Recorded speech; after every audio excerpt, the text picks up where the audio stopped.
Fear is not real. The only place that fear can exist is in our thoughts of the future.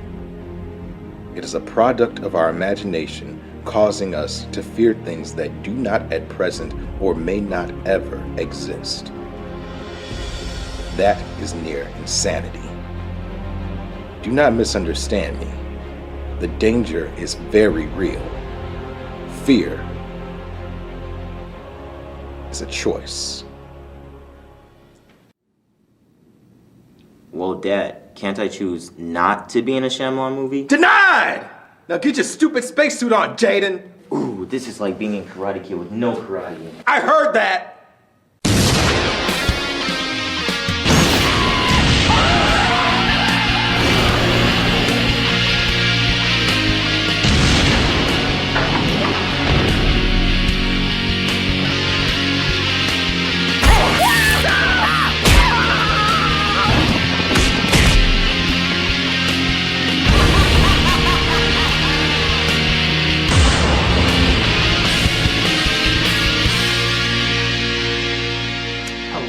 I'm the Nostalgia Critic guy. Remember it so you don't have to.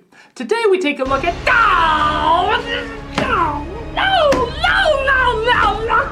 Oh, God, no, not that one, not that one!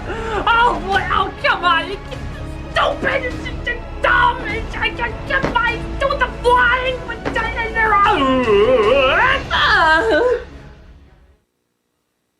so let's take a look. Something important to keep in mind this time around is, unlike his other films, Shyamalan is not entirely to blame for this one. Will Smith's son Jaden was something of a rising star, so to cement his status, Will took it upon himself to write a story starring his son that would hopefully lead to a sci-fi franchise. There was just one problem. That sucked. That is correct.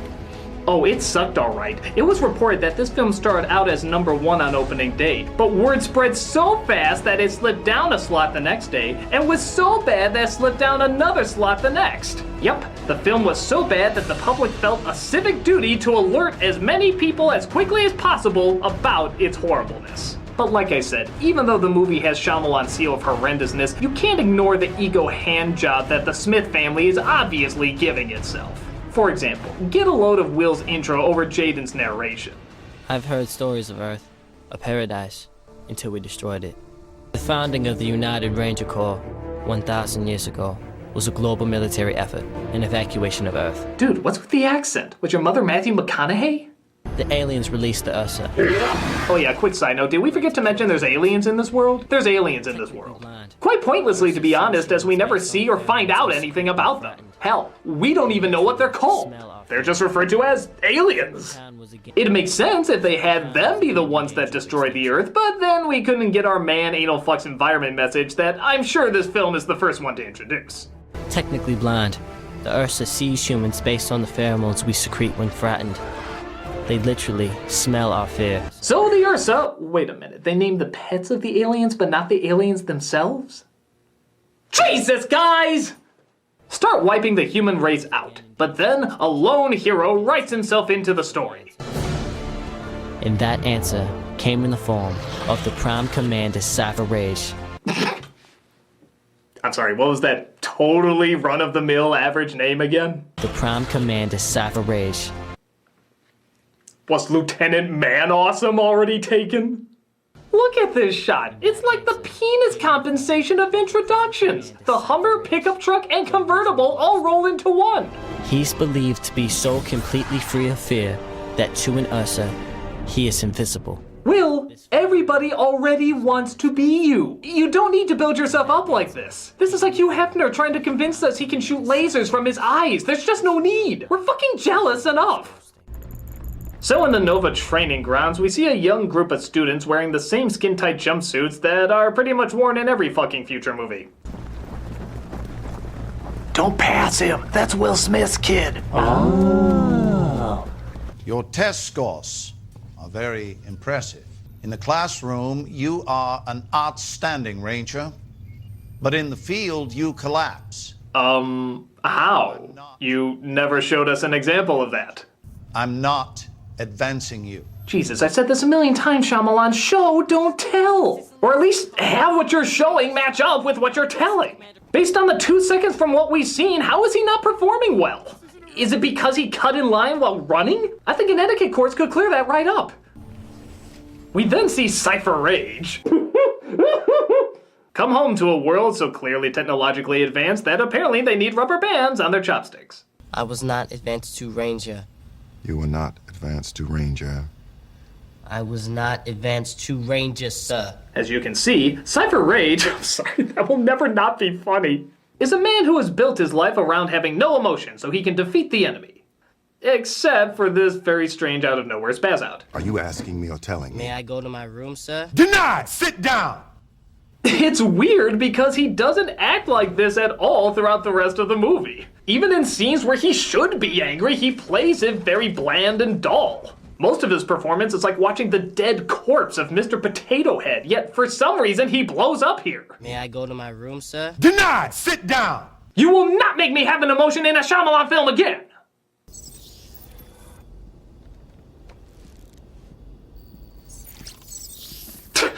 I just love how a random act of no reason or logic suddenly looks futuristic as long as it's a hologram. I mean, what is she doing? We have no idea. But it's all sciencey and shit, so I guess we're never supposed to question it. Hey Tamara, what you doing? I'm just pointlessly waving my hands in front of these shapes. Is it a game, or? No, just pointlessly waving my hands in front of these shapes. Oh. The future! Last visit to Iphitos. Flying tomorrow. Supervising training. And after it's completed, I'm announcing my retirement. Well, clearly you've retired from this performance, so I think it'd be a very smooth transition. Maybe I'll work with you. That boy in there is trying to find you. He's a feeling boy. Ha! He's an intuitive boy. I'm sorry, I've seen pet rocks that feel more than this kid has. He needs a father. So, being a feeling boy with a father who wants his family back, they decide to finally look the issue in the eye and confront it, even if it takes hours. Pack your bags. You're coming with me to Iphitos. Good talk there, son. Next week we'll talk about the death of your kitten. Oh, did I forget to mention that? He's dead. So before getting on the Blackbird, they're approached by a soldier who Cypher Raige apparently saved in war. I was on the plateau. You saved me and 4 others. I just came from seeing my baby girl's face for the first time. As you see, it's borne no emotional impact whatsoever. Stand me up. That won't be necessary, Ranger. Then stand me up.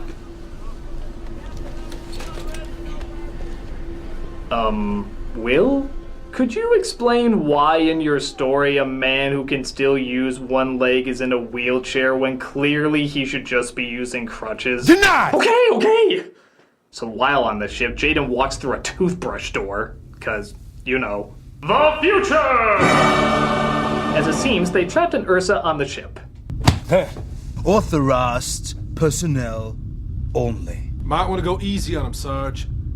That's the Prime Commander's son right there. Oh, well, in that case, I better scare the living shit out of him. Maybe it'll get me a promotion. Your blood is filling with adrenaline right now, whether you know it or not. Your heart's beating faster. It's getting a little harder to breathe. Your neurobiological system is telling it to run, but your knees are too weak to move. You close your eyes and hope that this is just imagination. She sees you, kid. But Daddy senses a great disturbance in the doll. What's the last known position of the closest asteroid storm? 2,000 kilometers to starboard at +45 declination. I detected graviton vibrations in the hull. How? Graviton buildup could be a precursor to mass expansion. You know, I'm sure the actors on Star Trek have no idea what they're saying, but at least they act like they have some idea what they're saying. You sound like a Will Smith GPS. The pull of our own graviton wake could set the thing off. That storm could be on us in minutes. But sir, mass expansion is 1 in a million. Let's just hold course and hope I'm wrong. So, just to go over our choices, it's either alter the course slightly or risk every single person's life on this ship.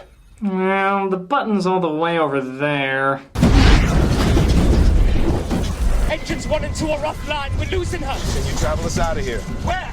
The anchorage, La Silla, it's closest. No confirmation signal, sir. Travel us now. As you can see, I've been trained to emotionally detach myself from any intense situation. Just don't ask to leave the table before finishing dinner. I will deny you. So they find the nearest planet to land on, which is of course Earth, as the ship is split completely in half and everything inside is almost totally destroyed. Except for our hero, who somehow doesn't have a single solitary scratch on it. What the fuck?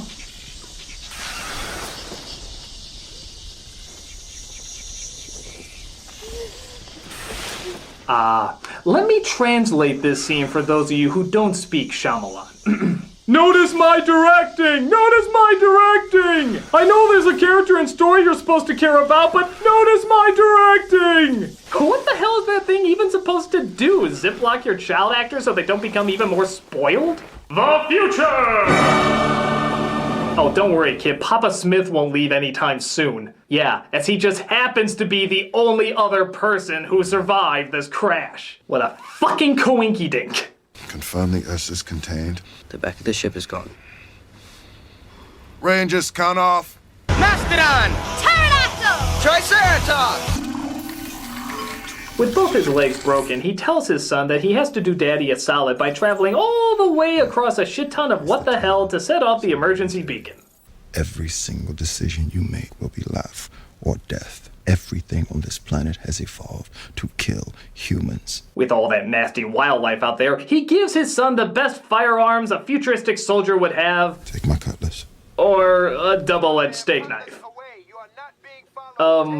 Will? Again, I hate to keep bringing this up, but can you tell me why a future obviously filled with these high-tech laser guns has a kid-friendly version of a Klingon sword as the only weapon to fight against giant killer animals? Denied! Yeah, okay.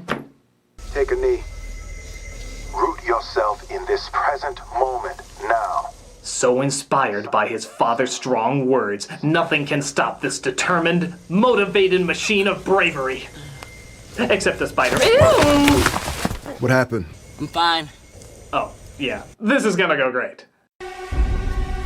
But it doesn't take long for Jaden to find trouble. My suit's turned black. I like it, but I think it's something bad. Sorry, that line was so stupid, delayed reaction. What? I like it, but I think it's something bad. Who the fuck cares if you like it, kid? What are you, Coco Chanel? I think that might actually be the dumbest thing Shyamalan has ever written, and that's saying a lot. I like it, but I think it's something bad. Dipshit, fashion is not a priority here. Does Shyamalan think that most soldiers bring wardrobe appeal into their combat scenarios? Soldier, what is your status? The enemy has us outgunned and outnumbered, sir. What kind of garments are they wearing, soldier? Fashionably outdated VP cam boots, sir. Is there camouflage from the Ranger Joe catalog or the Roscoe catalog? Ranger Joe, sir. Don't they know that Ranger Joe installed last season? Please tell me your top combats their blasé fashion sense. Sir, I've got on a black SWAT vest and a black standard issue top. What about the bottom, soldier? I've got a beautiful Bohemian Banana Republic skirt with a pair of wonderful flower shoes. Do the shoes match, soldier? Do the shoes match? Yes, they do, sir. Good. For a second there, I thought we were going to be underdressed. I'm hit! But at least you died fabulous. So it turns out the suit he likes senses danger. Danger in the form of bloody baboons. Do not move. Recognize your power. This will be your creation. You know, Will, you could give the epic talk a little break and maybe speak a bit simpler. Like, don't throw rocks at them. Don't encourage them to get reinforcements. Don't make noise while swinging your bullshit stick. And don't run away, enticing them to chase you. I'm just saying, it might work better if you don't speak trailer-ese.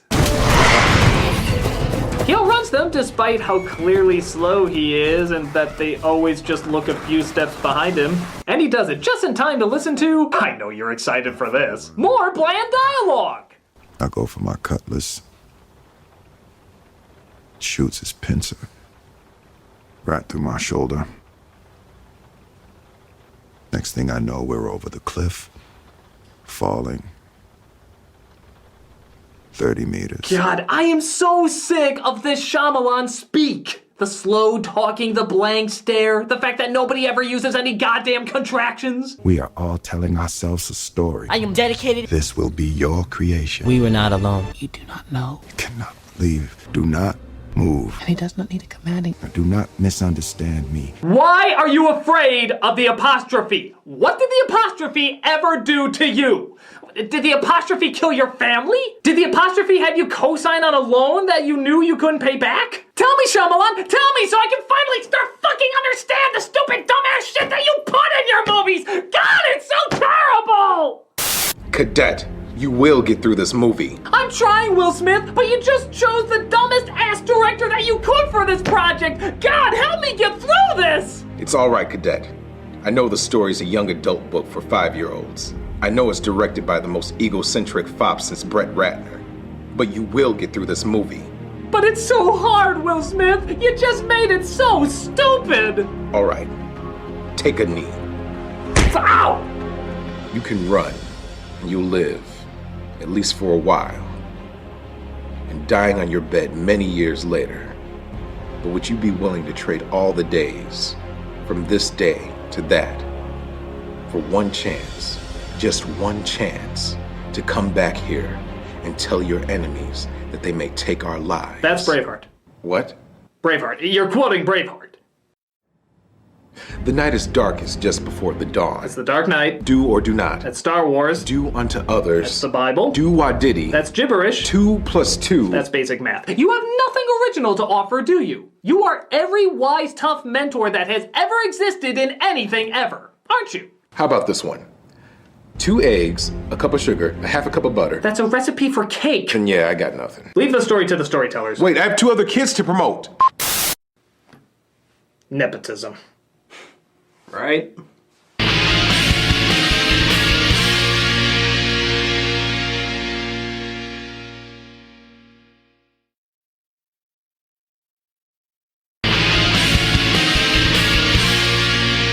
So Jaden makes his way to a cliff, which he thinks he can manage through. But Cypher Raige... Okay, I'm just gonna have a puppet me say it because it's the only way to fully embrace the ridiculousness of it.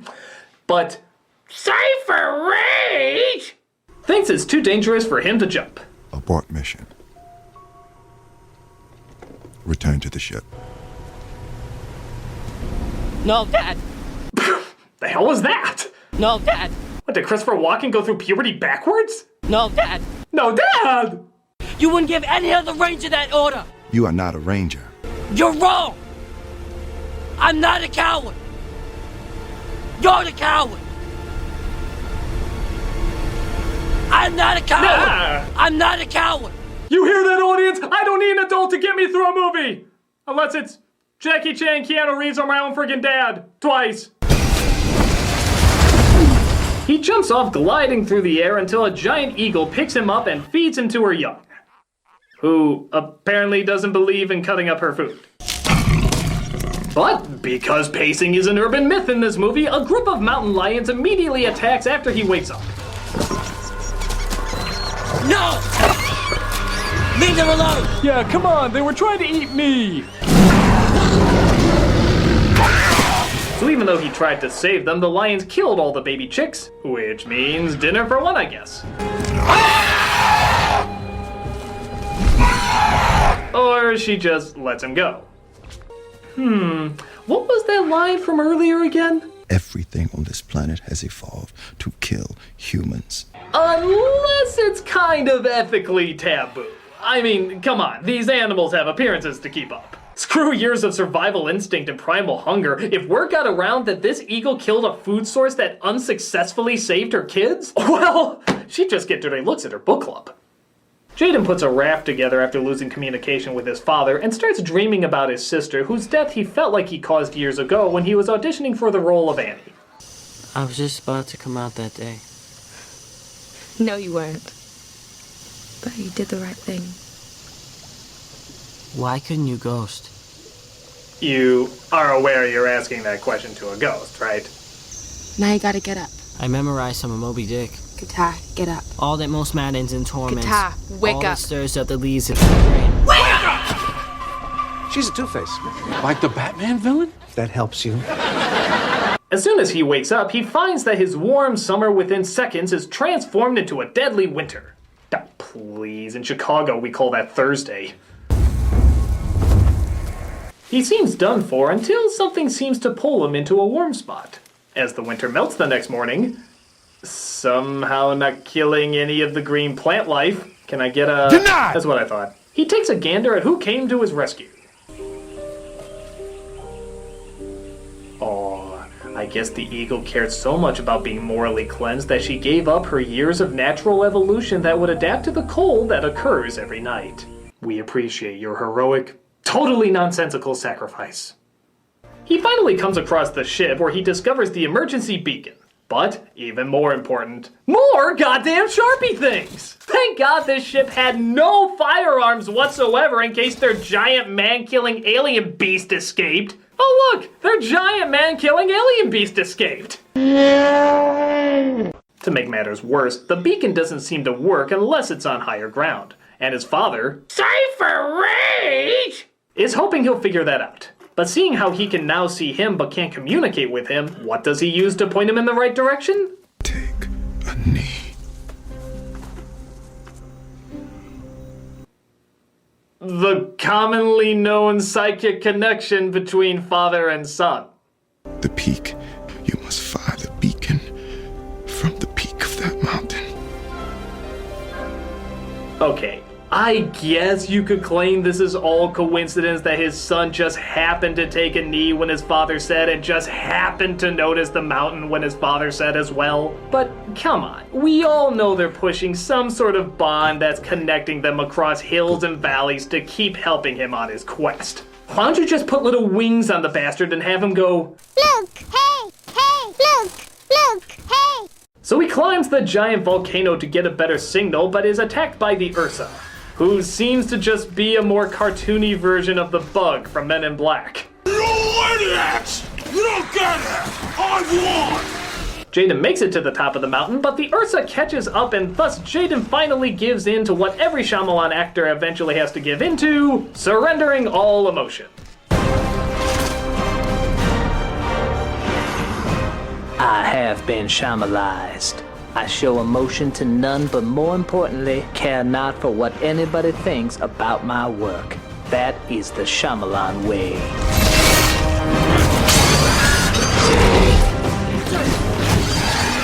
Will Smith does his interpretation of the audience's interest.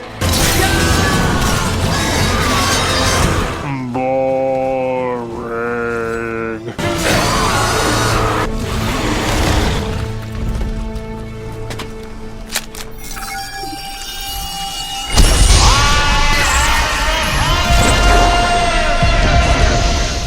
So the beacon is sent, an emergency team is sent, the movie takes a minute to buffer, and his father turns out okay.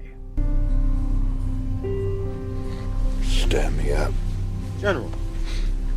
I said stand me up. Oh look, it's just like that earlier scene with that guy, who we now clearly realize was only in the movie to give us this scene like that earlier scene with that guy. Well, wasn't that so cleverly woven in? Dad, Yeah. I want to work with Mom. Why do all my kids who film something with me say that?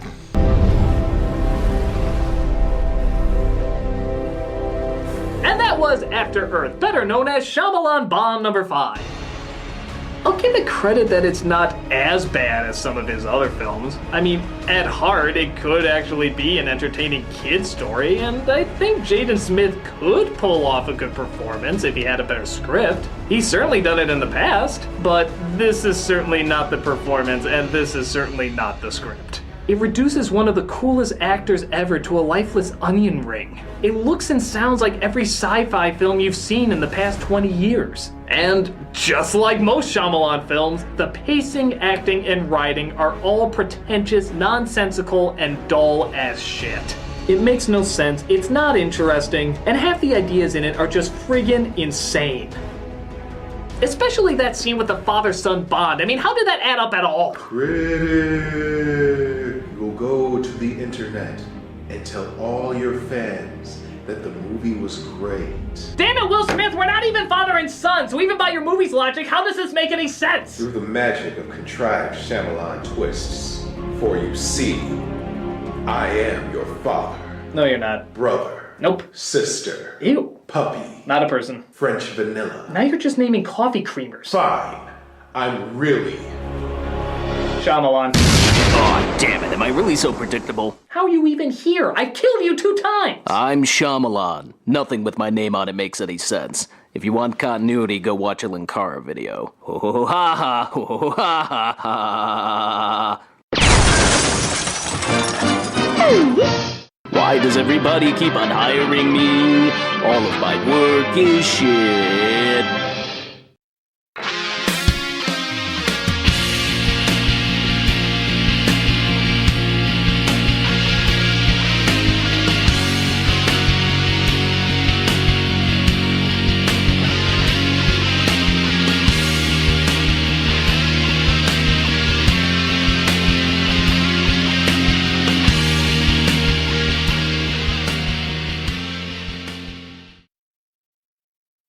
Negativo!